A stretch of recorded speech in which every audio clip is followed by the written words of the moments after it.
Okay, here we go. We're going to work towards constructing molecules, and this is valence bond theory. And valence bond theory is going to give us an idea as to how we come about with molecules with covalent bonds. Once we have more than just two atoms coming together. So we need to spend a little time talking about the different types of covalent bonds, and that's going to help us determine how to predict the shape of a molecule.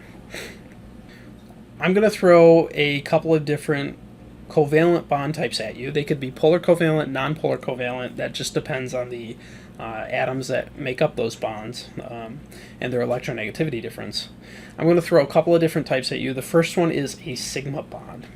So hopefully you remember back from general chemistry that sigma bonds are head-on overlap of orbitals. So if you have, in this case, two hydrogen orbitals, two hydrogen atoms, each with a single electron, they're going to fill each other's orbitals, give each hydrogen two electrons, share those electrons in a head-on overlap where there's actual head-on overlap of these two s orbitals to make an H2 atom. That's called a sigma bond, right? And that's pretty straightforward. It doesn't have to be with just hydrogen. You could do this with carbon. You can do this with any type of atoms. Head-on orbital overlap is called a sigma bond. There are different implications for this.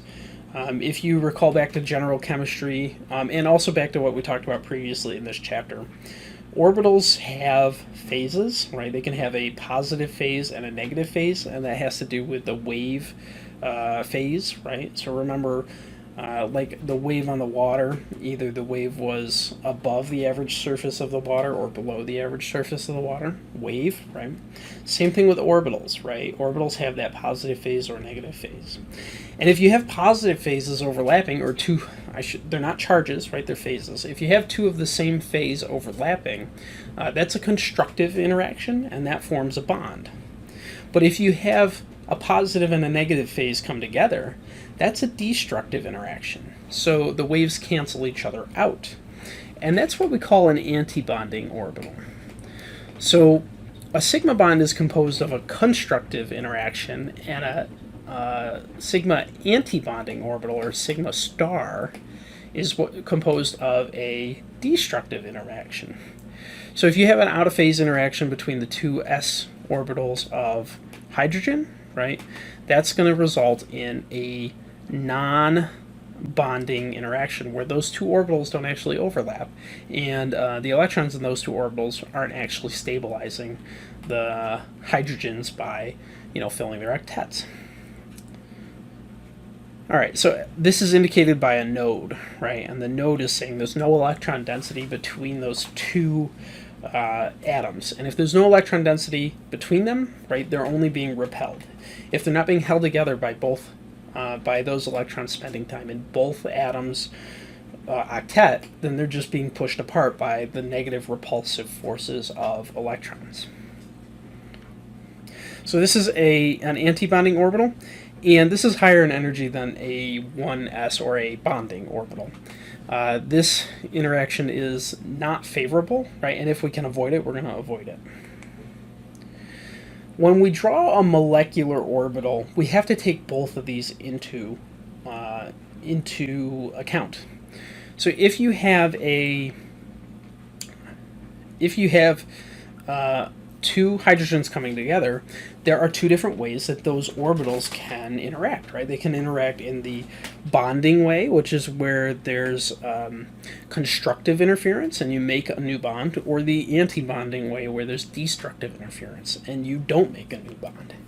Now, in the case of H2, right, they have to be together in a bonding way, right? They have to be together in a constructive interference way, otherwise you wouldn't have a bond. So when you make molecular orbital diagrams, what we're doing is we're showing the atomic orbitals, right, on the left and the right, and how they combine to make the molecular orbitals in the middle. And they could combine in constructive interference or destructive interference. And if you're going to make the molecule, they have to combine in constructive interference. So when we draw this, we're just going to show the electrons from the atomic orbitals. That's what these guys are over here. And we're going to show them both going into the bonding molecular orbital. Now, if we had more atomic orbital electrons, we'd have to start filling the anti-bonding molecular orbital, and that would be non-favorable. So we can do this with p orbitals as well. And this is an example of a p orbital interacting in a sigma bond. If you have those two p orbitals overlap in the plane or in the axis that the p orbital is around, right? So if these are two p x orbitals and they're interacting, right? They can either interact in a constructive way, right? And here I'm showing the phases as blue and green, right? So constructive would be where the blue phases overlap and the greens are facing out, or a destructive way where the blue and the green try to come together, but because they're destructive interference, they don't come together. They cancel each other out, and there's no electron density in between those two atoms. And remember, shared pairs of electrons are what make up bonds, so if there's no electron density, you don't actually have a bond here. This is actually just a repulsive interaction. So this would be an example of a sigma bond with p orbitals. And that's a little bit less likely in organic chemistry. We don't see many of these, so we're going to move on.